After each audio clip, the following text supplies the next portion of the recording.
Thank you very much, Nico, Kristine, John. Thank you for being here with us. We'll talk about the state of the Asian economies. Obviously, a very broad field to cover. But just to start, and I'd like to start with you, John, give us a very brief macro overview of the state of the Asian economies, how you see them today. 3 minutes. Great. So maybe I'll start by taking a bigger picture view of the globe and then drilling down to Asia. So the global view is unfortunately pretty pessimistic in that we are facing some of the highest inflation rates for decades. And a lot of the economic data is already pointing to severe slowdown or even recessions in Europe and also the United States for different reasons, perhaps. In Europe, there's a very serious energy crisis, and in the United States, it's more because the Federal Reserve is increasing interest rates extremely rapidly to very high rates to deliberately slow down the economy, and it's increasing so fast that the prospect of a so-called soft landing may be increasingly hard to achieve, and you end up with a recession. And if a recession is what it takes to bring inflation down, I sense the Federal Reserve is willing to pay that price. Now, Asia is not going to be immune from this slowdown in two of the core economies in the world. And then let's not forget China has its own distinct cycle now, obviously struggling with the ongoing property market correction, drag on GDP from that, and also the continuing zero-COVID policy and the impact that has on investment and consumer sentiment. So overall, that doesn't sound very good, does it? But it's a relative story. And I think some of the other speakers already alluded to this. Even in a world where there is less growth to be had, whatever growth there is, most of it will be contributed from Asia. Asia continues to become a larger and larger share of the global economy. And just structurally, the growth rates in Asia, because it's comprised of so many large, populous, but emerging markets which tend to be faster growing on a structural level, their GDP rates probably, for the most part, won't go negative, unlike many countries in Europe or even the US. So overall, if we take a relative view, it's still the case that the growth will be found in Asia.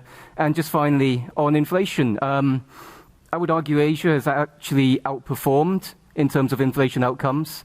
When you compare, 10% inflation rates in the euro area, the UK, around 8% for the US.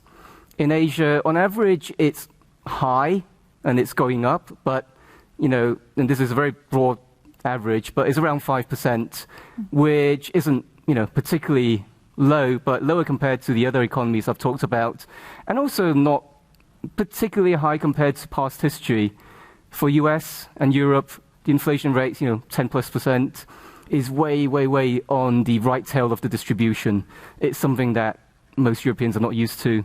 For Asia, 5-6%, given Asia's past history, is not that unusual. And so inflation expectations, I would argue, is at more risk of being de-anchored, so to speak, in Europe and the US. And that's why central banks like the Fed or even the ECB, Bank of England, are going to continue to raise rates and potentially keep them there, even though it may lead to potentially recession or even a more prolonged recession. Now, as you have alluded to, the two topics that are particularly challenging China economically today, and China being the 600-pound gorilla in terms of its economic size, the property market downturn and the effects of its zero-COVID policy. Now, in the past couple of weeks, there's been some hope coming up that they will find ways to soften their zero-COVID policy. Do you actually see something happening on the ground in terms of maybe a slight opening up soon? To be honest, it's very hard to read. I mean, the policy is really decided above my pay grade. If I knew when they're going to reopen, I wouldn't be able to tell you. So I don't know. I don't think anyone else knows. If they say they know, I don't think they do. But in terms of first of all, where we go from here, it's likely that it reopens at some point. I just can't tell you when.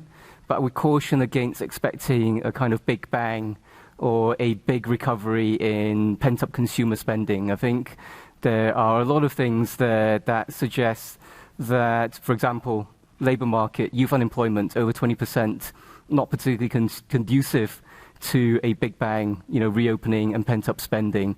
And second, on the property market, yes, it's going to continue to be a drag on GDP because, there are estimates out there that real estate sector as a whole and related services account for around 25% of China GDP, and the continued drag, I think, is not really a surprise.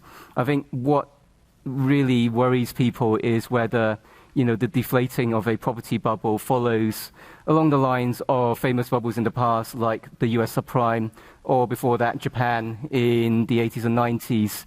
And on that note, I think I'll just make a couple of points. One, when China's property prices were going up so rapidly, it is not quite the same as the case in the US and Japan when those two countries were, starting their property bubbles, incomes were already slowing down significantly. And second, mortgage down payments in China tend to be a lot higher, at least 30-40% minimum compared to, well, say the subprime bubble where there was basically no down payment. So people won't be happy with price of their property going down, but they will be able to, I think, on average, meet the payments and not have to, give up the house to the bank. So all in all, no big boost expected from China, but relatively speaking, the economic prospects of Asia as a whole are, relatively speaking, more interesting than Europe and North America currently. Now, Kristine, in the past 2 years, one of the topics that was discussed very heavily, very widely, was a rearrangement of supply chains out of China into other countries and obviously into other countries in Asia particularly. First question, do you see that happening or is it still mainly just talk? So look, I think there's 3 big trends happening in the supply chain rearrangement. One is what I would call containerization. And some of this is just starting now, but what do I mean by that? Some call it a China plus one strategy, but effectively do business in China for the purposes of China, and then think about your export markets, which then leads to the second point, which is diversification. And so I think because of the COVID policies and other things, a lot of what we're seeing is people are diversifying their input supply chains and then their ultimate outside markets, because they can't rely on single source supplies anymore as a result of what has been happening predominantly in China. We have seen actually an interesting, and it's been going on for a while, which is a growth of intra-Asian trade flows. So, historically, or maybe let's go back 20 years, there was a lot of trade flow going between Europe and North America. But we've also now seen, and we're able to capture through the financial flows, the intra-Asian trade as a result of that. And that we are seeing differences. So Vietnam already for 10 years has already been a place where people diversify in, and it's developed quite well. Other places like the Philippines, India, Indonesia, a little bit less. And I think what we fail to realize in some ways is that China's investment in its infrastructure and its logistical supply chains has been outstanding. So when you compare alternatives, you're always having to make some concessions. The last thing I'll say is about 2 years ago, our Indian business for inbound companies operating into Asia became our biggest globally. And so I think as people are thinking about that containerization, China plus one, they're thinking about their diversification. They're also going into new markets, right, and making bigger investments in alternative markets. Sometimes no longer to export in, for example, into India, but to produce and supply. So there's been some interesting changes. I'm sure it will continue to play out. I mean, we're only 2 years out from COVID. COVID was profound in its impact, particularly to supply chains. And so as a result, I think it will continue to play out. You make an interesting point in terms of its infrastructure, in terms of its clustering of industries. It's actually not that easy to just shift supply chains out of China. And China plays a really important role. I mean, one thing that I think maybe we don't talk enough about, so I went into China in 2019, and the team there were very eager to show me one slide. And that one slide was a number of foreign companies that had moved from running China as part of Asia to those who are running China direct to the CEO. And in part, the reason for that was because the speed of decision making needed to be faster, because China was such a powerhouse in respect of introducing new ideas and basically, in a sense, which I think is a little funny when you think about some of the things we talked about earlier in respect of the power of America or the power of the European industrial complex. In fact, it's prototyping, its speed to market, and actually its testing of markets became a testing market for the rest of the world, which really is a bit of a change from where we were, let's say, 20 or 30 years ago. And so as a result of that, you know, it has one of the largest installed R&D bases, et cetera. It is hard to move away from that immediately because you aren't going to find that same sort of capacity in other markets.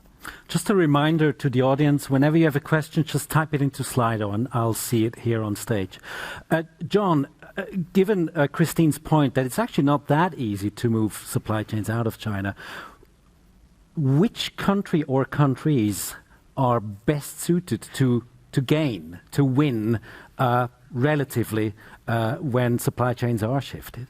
So there are some obvious candidates. Vietnam has been talked about a lot, and it makes sense. I think for me, it's too early to tell, though, because the kind of supply chain reorientation we're seeing now is not just along two dimensions, which are, you know, you either go for lowest cost possible and super efficient supply chains that may be less resilient to shocks. And I can understand why companies, especially in the current world, which is driven by supply shocks, not just COVID, but you know, the fact that supply chains, we've discovered, don't respond very well to a sudden increase in demand. I can understand reorientating supply chains, building in redundancies for, you know, readjusting the balance between resilience and efficiency. It's going to be inflationary, and that's certainly something I care a lot about and think about. It's the third variable that you add in to this already insanely, you know, complex optimization problem, which is how friendly you are with whoever you want to trade with or locate. And I don't know how to solve that equation. It's something that, you know, friendshoring, we still need to monitor. I think these relationships will continue to evolve. But overall, for me, it just points to two facts. One is, again, back to inflation. We're probably going to see structurally higher inflation on average in future. You know, maybe not, you know, 1 or 2% higher, but even, you know, 20, 30 basis points higher for 10 years gives you a price level that's very different from what you budgeted for. And secondly, you know, this could be an interesting time depending on the size of your company. It seems to me, again, conceptually, if you're a large company and you can see better where you are in the supply chain and you have the resources to perhaps buffer against shocks, then you potentially could navigate this better than a smaller company. I mean, that topic of friend-shoring, or James Crabtree called it integration among like-minded countries. A, Kristine, is it happening? And B, I mean, this could basically go straight or squarely through China, where almost countries and or companies have to decide, okay, is this a like-minded country, government, or not? How can that happen? So let me give you an interesting anecdote. I was recently at a round table in Ireland with some clients, and as many of you guys know, Ireland's inbound business is traditionally very American. And a very large tech company said that they had established a few years ago, which is taking on new prominence now, effectively what they call a geolocation committee. And when they now look at investment decisions, they add on to that the geopolitical risk issues that they have to deal with. Now, everybody's been doing that a little bit, but it's always been more of a bit of a theoretical exercise. I think it has really come to the fore, however. And as a result, you know, in many different European capitals at least, I am hearing, okay, what are those risks and how do we mitigate those risks in our investment decision making? I do think it is happening. And I think in particular the Ukraine-Russia war made that very profound for people. It was interesting to hear, just before the break, we talked about the technology issues and basically the tech war going on in terms of semiconductors and so on. One point that is interesting is when it comes to financial services, China is still welcoming Western, American banks and insurance companies with open arms. How is that being managed and dealt with in a bank like Citi? And how do you deal with geopolitical issues on that level? I think it's a great question. I mean, one of the things that we're in the business of in financial services is building trust and building relationships. And I think it's really important in times like this that you actually go and have conversations. Now, you're absolutely right. What has been maybe a counter to all the negative news is there's certain sectors in China where they're actually opening up. So financial services is one where, you know, it's sort of, in the 20 years I've been around that geography, it goes in and out. But you do say that they're welcoming a little bit more financial institutions, for example, or relaxing some of the foreign investment laws.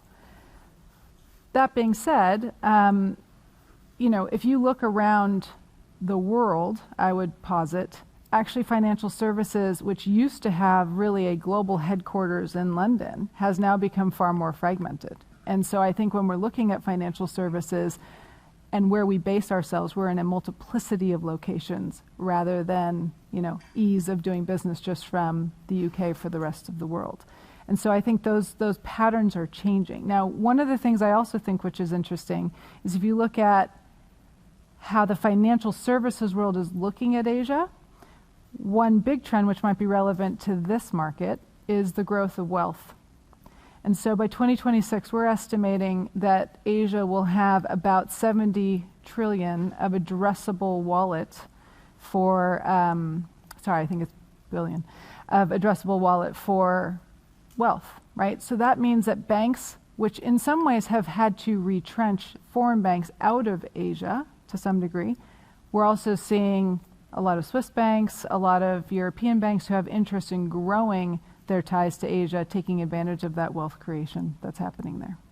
But John, in your view, and when we agree that there will be rising geopolitical tensions, there will be levels or fields of conflict, let's say in the tech sphere and so on, is it realistic to assume that when it comes to financial services or other industries, basically there can still be an ongoing trend of integration? I think in this world, governments become more powerful.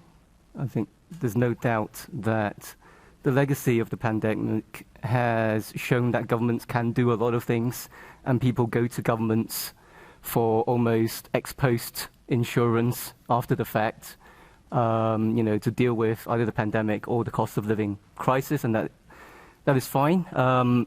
But governments are also starting to, as many people have rightly pointed out, come back to, you know, great power rivalry.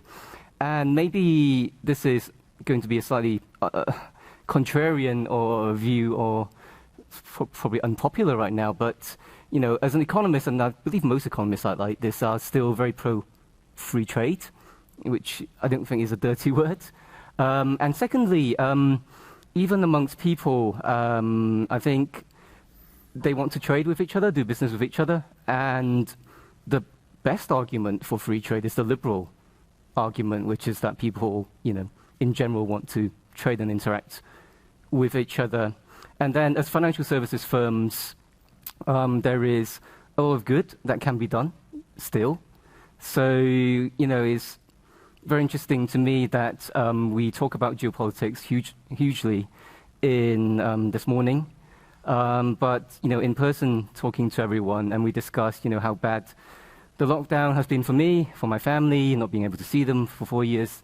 There is that degree of empathy and sympathy there with, personally I'm Chinese, I may be biased, but I think, generally this holds. Adam Smith famously gave the example of an earthquake swallowing up the whole of China, and people will feel, terrible, but then sleep soundly and be more worried about losing their little finger the next day. But, in the following passage, he still says that, conscience, reason, and principle still dictates that people, after that are still empathetic, sympathetic, and I would argue, willing to trade, and businesses, I think, can still do a lot of good engaging with China.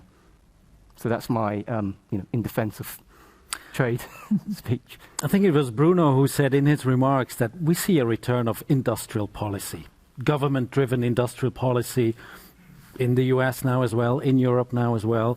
Kristine, how does that square with, on the other hand, seeing big free trade agreements, especially in Asia, having been established in the past couple of years? I mean, do you see a contradiction there, that we see more and more government-driven industrial policy, and at the same time, at least, the idea that Asia can integrate far more further than it is today through free trade?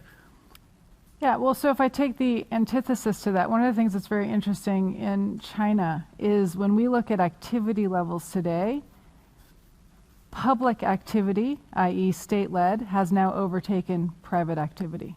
So there is no question that the state actor becomes much more prominent in that.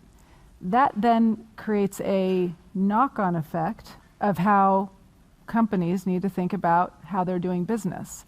And there's a variety of outcomes from sort of state-led, let's call it economic activity. One is some people embrace it, and actually we've seen a couple companies in that particular context go all in and just decide, you know what, we actually need to work with the Chinese government, we need to work with state actors, we need to basically embrace the reality of doing business there and decide if that's right for us. Others are in the middle, affecting their portfolios, and some are deciding to exit as a result, right? So then the bigger question is what happens around the rest of Asia rather than just in China. And I think to the macroeconomic realities, most companies realize that if you're going to grow as a company, you're going to stay in Asia and you're going to basically continue to address whatever opportunities are there. Trade policy, I think most of the business world adapts to whatever that trade policy is and tries to make the best of it. But would we like to see more integration? We would. But it has been a little bit, I think to the point earlier about India, it's been a little bit elusive to find that all-compassing kind of trade agreement that everybody can get behind. And so instead, I think you're seeing more alliances, but we're always hoping that it will integrate more. Now, despite the talk about Asia, within Asia, integrating more and more, and this is a question from the audience, when we look at how the levels of intra-ASEAN trade is, it's still far below the level of integration that we have, for example, within the EU. John, the question is to you.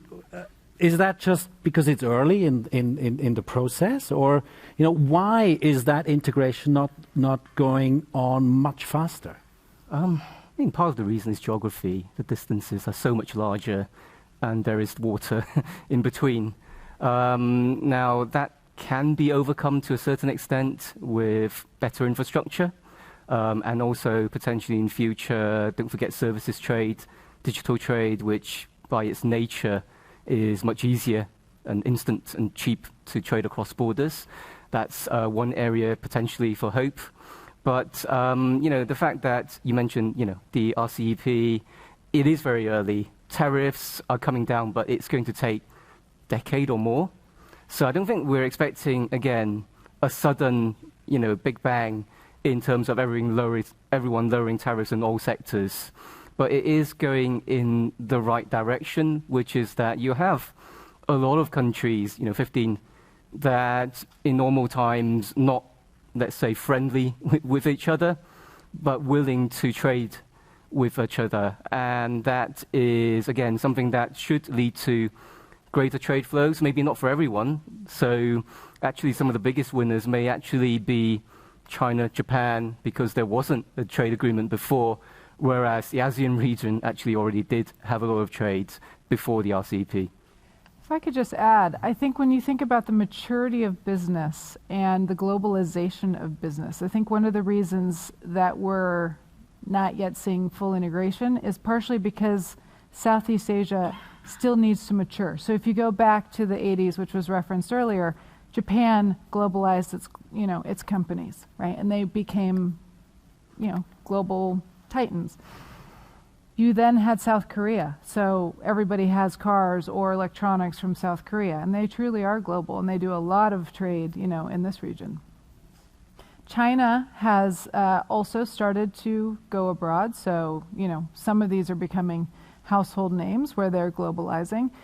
But if you think about how many Southeast Asian companies are truly global, there's a handful, but they are themselves regionalizing first and then globalizing. And I think we'll continue to see that trend, in my view, and some of it will be digital. It won't have to be all physical, but it will take time. And I think it's a matter of maturity of the globality of their headquartered companies. In terms of international expansion of Asian companies, particularly when it comes to Chinese companies, there was a small window around 2015, 2016, when Chinese companies went abroad and bought what they could. Yeah. Syngenta in Switzerland, a number of football clubs in Europe, and that abruptly ended. Kristine, in terms of M&A, cross-border M&A flows today, what, in your view, are the most interesting fields that you see things happening? What I would actually say is we haven't seen as much as we would have liked to have seen. So to your point, we kind of had this boom in the last 10 years where, indeed, we had a lot of cross-border M&A, both European companies going into Asia and Asian companies coming out. Basically, the China M&A market is pretty muted at the moment. You also don't see the Hong Kong capital markets doing much. I think year to date it's been about 7-8 billion. It's very, very small. So in fact, is that COVID? Is that still COVID, or is it politics? I think it's a little bit of both. I don't know. You're closer to Hong Kong. What would your view be? I think it's a realization that some of the investments that were made previously probably didn't give you a very good return. And actually, on the football club side, that's not investment. That for me is consumption, and it's one of the biggest mistakes in investment to be, mistaking consumption for investment.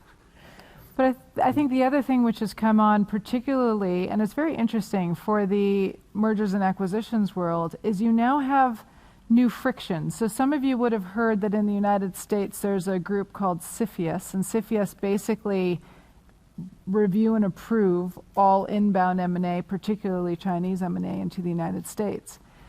Maybe you don't know, but China's just established the same to evaluate what's coming into China. Now, we always had controls, things like SAFE, for foreign exchange controls, etc. But, it's sort of the two can play this game sort of approach. And so you are seeing a lot more geopolitical forces weighing in on whether or not people will buy something. It was not long ago that a government like Germany's said, it's okay. Whoever wants to buy a German company can buy now. This obviously is over. Right now, an acquisition of a German semiconductor assembly company through a China-controlled Swedish company has been blocked. And this also is a question from the audience, and it's political, of course. Western governments push China to improve market access for them in China, and yet at the same time they try to, increase barriers for Chinese company in the West. Can that be reconciled, or is that just kind of a one-way street towards more disintegration? I mean, look, I think now that the Congress is over in China, probably there will be renewed dialogue to work out, you saw Olaf Scholz going to Beijing, right? So what are the areas in which there can be areas of cooperation that are, let's say, kind of safe?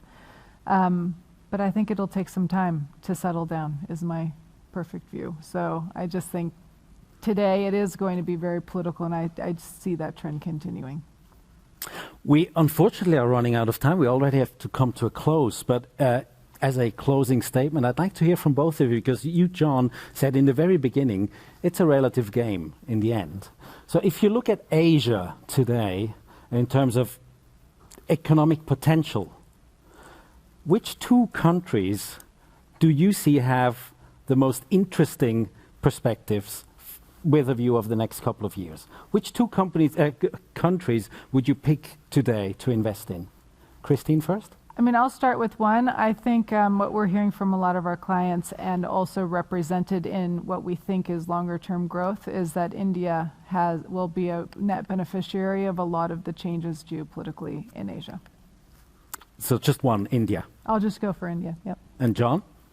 I think, again, if we're talking about growth in absolute dollar amounts, even though China is slowing down in terms of the rate, the amount of extra, absolute value that's going to be generated, even when GDP growth is 3 or 4, is pretty huge.